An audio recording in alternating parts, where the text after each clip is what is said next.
Coucou, aujourd'hui je voulais continuer à te parler des traumatismes et de comment on peut commencer ou poursuivre son travail de libération, sachant que donc les traumatismes se libèrent pas tout d'un coup, il y a souvent beaucoup de couches, beaucoup de niveaux différents.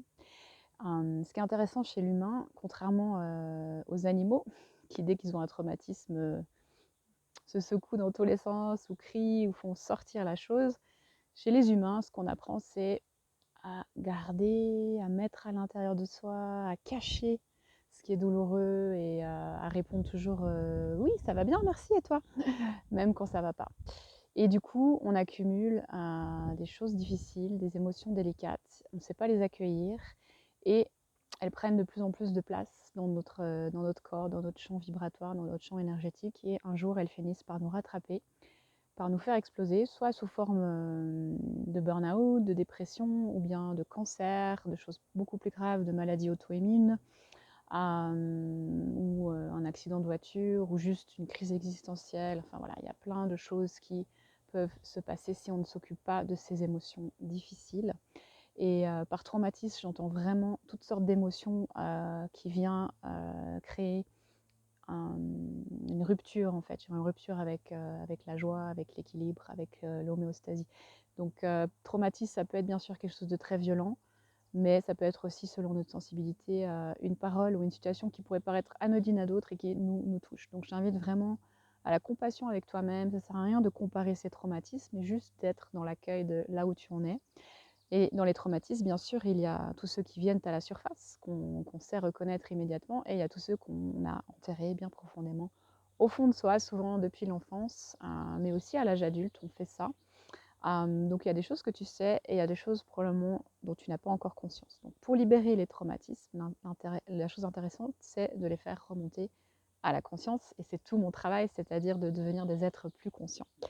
Quand je dis ça, souvent, imagine, regarde peut-être la réaction que tu viens d'avoir, laisser remonter ces traumatismes. Mais je vais être, certainement ce que tu penses, c'est je vais être submergée par mes émotions, je vais me payer une crise, ça va être trop dur, non, j'ai pas envie de faire ça, j'ai pas envie d'aller voir, j'ai pas envie d'aller remuer la merde, si je peux dire ça comme ça.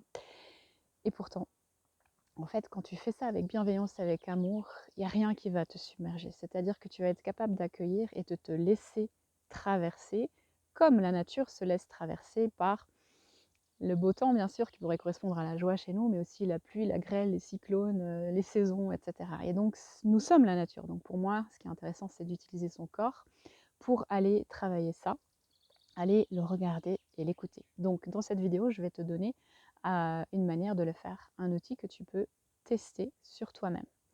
Donc, la première chose, c'est d'arriver et de te centrer, de prendre quelques respirations profondes. Tu peux être assis ou allongé, peu importe, juste d'arriver avec toi-même et de montrer à ton corps et à ton âme que tu prends ce temps pour t'écouter.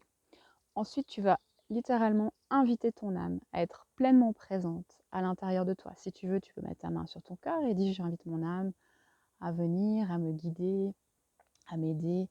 Et tu fais venir aussi toutes les énergies bienveillantes. Peut-être tu as des guides ou des esprits, des êtres de lumière, des archanges, un animal de pouvoir auquel tu te connectes, ou aussi d'autres choses que tu ne connais pas ou dont tu n'as pas conscience. Tu peux vraiment invoquer toutes les énergies bienveillantes qui ont envie de te soutenir dans ce processus. Ensuite, tu peux vraiment fermer les yeux et demander à ton corps, à ton âme, de te montrer un traumatisme, une émotion difficile, de te la faire sentir. Ça peut être quelque chose dont tu as conscience, donc une situation qui vient tout d'un coup directement te voir, ça peut être quelque chose d'inconscient, et ça peut apparaître bien sûr sous la forme de la situation telle qu'elle a été vécue, ou quelque chose de complètement symbolique. Ça peut aussi être juste une émotion ou une pensée qui te traverse. Il n'y a pas de bonne réponse. Là, je t'invite vraiment à sortir de toute référence que tu peux avoir et de laisser venir les choses telles qu'elles apparaissent, même si c'est bizarre, même si ça a l'air ton mental ou je ne sais quoi, laisse venir. Tu respires avec, tu l'accueilles, tu fais de la place. Donc là, peut-être ça va commencer à devenir inconfortable. Et ce qui est difficile pour nous, c'est de rester dans cet inconfort. Et c'est ça l'invitation, c'est ça la clé.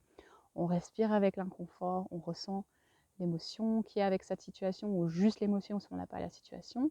Qu'est-ce que c'est comme émotion? Est-ce que c'est de la tristesse, de la colère, de la honte, de la culpabilité ou toute autre chose? Où est-ce qu'elle est dans mon corps? Est-ce que c'est ma gorge qui se serre, mon ventre qui a, j'ai l'impression d'avoir un coup de poignard? On essaye vraiment de se connecter à la sensation corporelle et de mettre une image, tes mots à toi. Qu'est-ce que c'est? Peut-être c'est une machine à laver qui te prend dans tous les sens. Peut-être c'est une grosse pierre dans l'estomac. Peu importe. Tu sens, tu respires avec, tu invites cette forme, tu choisis cette forme, cette couleur à cette sensation et tu lui crées de l'espace. Donc l'idée, c'est pas d'essayer de la faire disparaître ou de la faire sortir, tu respires avec.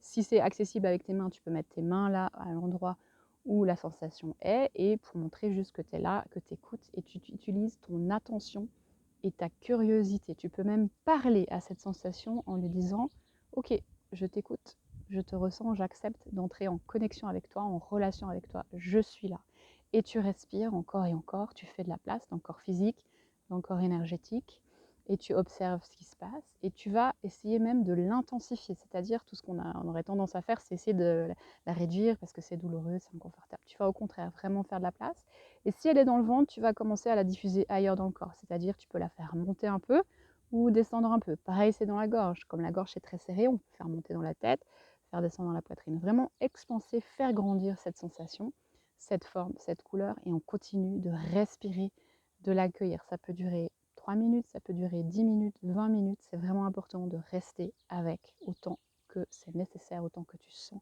que c'est nécessaire. Et puis, tu vas petit à petit lui amener simplement de l'amour. Donc là, tu peux penser par exemple à une maman qui va consoler son enfant qui vient de tomber par terre ou qui a un gros bobo, un gros chagrin, d'accord? Tu te mets dans cette énergie et simplement tu amènes de l'amour et de la douceur à cette sensation et tu continues de respirer et tu observes ce qui se passe. Et je te promets que ça va se diffuser, que ça va se transmuter à l'intérieur de toi sans avoir besoin d'être évacué, juste par cette présence, par cette attention, par cette curiosité bienveillante. Et bien sûr, je peux le reconnaître moi-même, c'est plus facile de le faire quand on est guidé par quelqu'un, quand on est dans un cadre individuel ou collectif où on est soutenu, parce que c'est bien facile quand on est chez soi, qu'on se met là-dedans, dès que ça devient inconfortable, hop, on va trouver quelque chose à faire, on va aller faire sa vaisselle, sa cuisine, son repassage, ou se remettre à travailler. J'entends complètement, je le fais aussi. Mais voilà, je t'invite à essayer, à tester. Et puis bien sûr, si tu n'y arrives pas, tu peux toujours prendre rendez-vous avec moi pour un appel découverte et pourquoi pas un accompagnement pour t'aider à libérer aussi les choses qui sont peut-être plus inconscientes, plus profondes, plus graves, plus difficiles.